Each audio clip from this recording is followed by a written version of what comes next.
ہمارے زمانے میں سے پہلے کبھی ڈراموں میں ایسی صورتحال نہیں ہوا کرتی تھی. جان بوجھ کے ایک کلچر بلڈ کیا جاتا ہے, ایک خاندانی یونٹ کو توڑنے کی صورتحال کی جاتی ہے, اس کو پالیسی میکرز کرتے ہیں. ایک اور بات یاد رکھیں, 50% سے زیادہ ایسے لوگ ہیں ہمارے میڈیا کے اندر کام کرنے والے کہ جو نمازیں پڑھتے ہیں, اللہ کو مانتے ہیں, رسول کی تعلیمات پہ عمل کرتے ہیں, لیکن چونکہ پالیسی اوپر ایسی ہے ان کے لیے کام کرتے ہیں.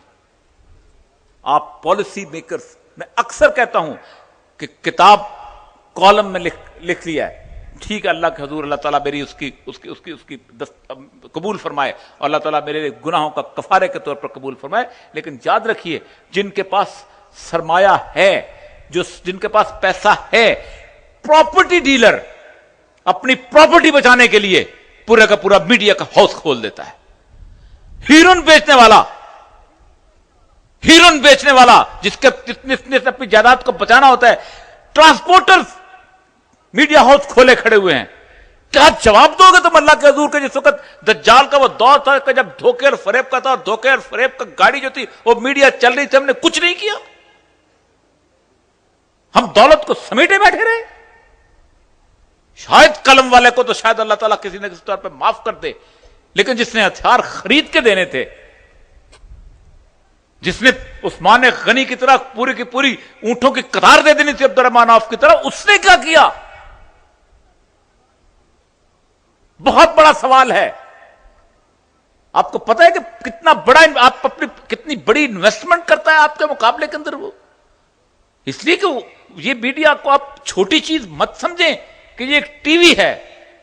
یہ جب سو جاتے ہیں اس وقت بھی جاگ رہا ہوتا ہے آپ کے بچوں کو خراب کرنے کے لیے, جب آپ جاگ رہے ہوتے ہیں اس وقت بھی آپ کے بچوں کو خراب کرنے کے لیے کھڑا ہوتا ہے.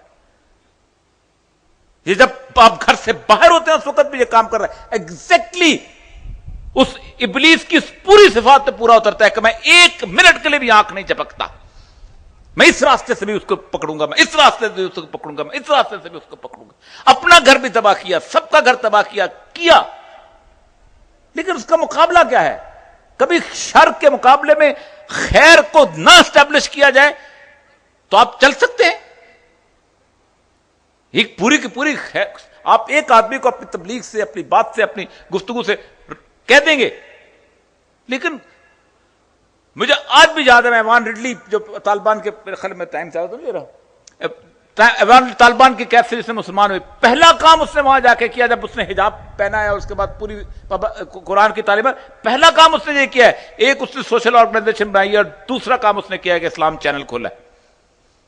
وہ کہتی ہے 2 سے 3 افراد روز کے مسلمان ہو رہے ہیں انگلینڈ کے اندر, 3 سے 4 افراد فرانس کے اندر ہو رہے ہیں. نہ ہم بچوں کے لیے کامکس لکھ رہے ہیں, نہ ہم بچوں کو ان کے اوپر چھوڑ رہے ہیں. ایک بات یاد رکھیے, اگلی جنگ کا ہتھیار میڈیا ہے. میں نے شاید آج سے 2-1 سال پہلے بھی کہا تھا کہ جیتی ہوئی جنگ تھی طالبان کی, جیتی ہوئی جنگ. 1000 سال کی تاریخ کے اندر اتنا پرامن دور کبھی زندگی میں اخوانوں نے نہیں دیکھا. میں اس علاقے کے اندر رہا ہوں, میں اس علاقے کے اندر 24 سال رہا ہوں. لوگ یہاں سے اپنے فیصلے طالبان کے پاس جا کے کرانے جاتے تھے. جیتی ہوئی جنگ تھی. دنیا کی تاریخ میں کبھی کسی نے یہ فیصلہ نہیں کیا تھا کہ 97% ہیروئن پیدا کرنے والے علاقے کو 0 ہیروئن پروڈیوسنگ کنٹری بنا دیا جائے. کبھی کسی نے نہیں کہا تھا کہ ٹی وی ویپنائز کر دیا جائے. 1-2.5 منٹ کی کیسٹ چلتی ہے. آج پاکستان کا مولوی بھی ٹی وی پہ بیٹھ کے کہتا ہے ہمیں طالبان والا اسلام تو نہیں چاہیے, وہ کچھ ذرا ضرور سے سخت ہے. ہم معذرت خواہ ہو جاتے ہیں. 2.5 منٹ کی کیسٹ آپ کی 14 لاکھ شہیدوں کی قربانیوں پر لعنت بھیج دیتی ہے. کہاں کھڑے ہیں آپ؟ کس جگہ کھڑے ہیں؟ اور سب کو پتا ہے فیک ہے کس کے ہاتھ میں ہے. اگر 4 لوگ کھڑے ہو کے اس کا کنٹرول لے سکتے ہیں, کل کو کیا جواب دو گے؟ ہم نے 100 منزلہ پلازا بنا دی اور 15 منزلہ پل بنا دی اور اس کے اندر یہ صرف کر دیا. نہیں, سیلاب پہلے روکا جاتا ہے اور پھر اس کے سامنے بند باندھا جاتا ہے اور پھر اس کے بعد گھر کی دیواریں استواری کی جاتی ہیں. اس کی سیلاب ہے اور اس سیلاب کا ایفیکٹ پوری دنیا پہ ہو رہا ہے. چھوٹی سی مثال دے کے جاؤں گا. آج سے جو بزرگ بیٹھے ہیں 50 سال پہلے کی اپنی شاپنگ لسٹ اٹھا لیں. آدھی سے زیادہ چیزیں آپ خریدتے ہی نہیں تھے. آپ شیمپو نہیں خریدتے تھے, آپ ٹیشو پیپر نہیں خریدتے تھے, آپ یہ بوتلیں نہیں خرید, پتہ نہیں کیا کیا کچھ آپ گنتے جائیں. یہ تو صرف اس نے معاشی طور پہ آپ کو جکڑا ہوا ہے تاکہ آپ کسی اور طرف نہ جا سکیں. اخلاقی طور پہ جو کچھ جکڑا ہے وہ اس کا آپ تصور نہیں کر سکتے. میں آج, میرا آدھا خاندان پاکستان کے راستے میں کٹا تھا, میں آج اپنے بچے کو مجھے سمجھانا پڑتا ہے کہ 10 لاکھ لوگ اس لیے نہیں کٹے تھے کہ یہ پاکستان ایک معاشی مجبوری تھی. مجھے کل اس کو بتانا پڑا اس کے اپنے پوتے کے سطح کے بچے کو کہ بیٹا دیکھو ہم وہ قوم ہیں کہ جس نے 1400 سال کے بعد دوبارہ بدر پیدا کیا تھا. کہ ابو قحافہ نے کہا تھا کہ دیکھو بیٹا تمہاری گردن میری تلوار کے زد میں آ گئی تھی اور میں نے تمہیں چھوڑ دیا, اور ابو بکر صدیق رضی اللہ تعالیٰ نے کہا تھا میری زد میں آتی تو اسی وقت قتل کر دیتا.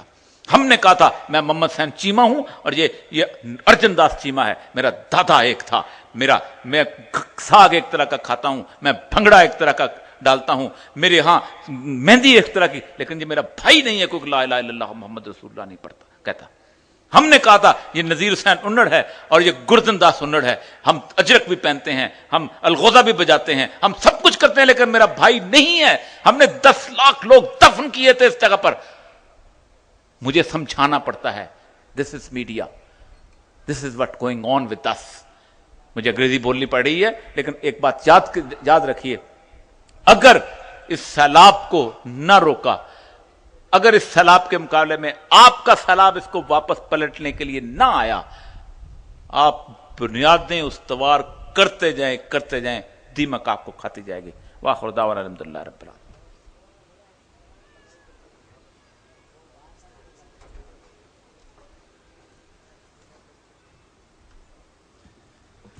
اوریہ مقبول جان اپنے ایمان افروز خیالات کا اظہار کر رہے تھے.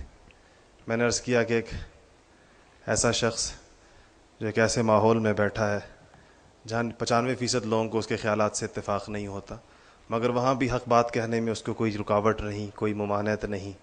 ایسے لوگ معاشرے میں بڑے کم ہیں, اور بدقسمتی سے ہمارا نظام تعلیم ایسے بہت سارے افراد پیدا کرنے میں قطعی ناکام ثابت ہوا ہے آج تک.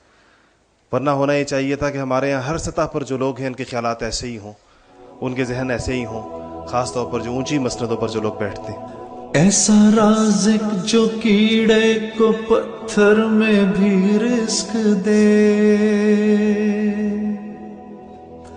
7 پردوں میں ہیں جو چھپے راز تو جان لے. ہر جگہ سب کا ہے تو پاسباں, اللہ لا مکان, اللہ لا زمان, اللہ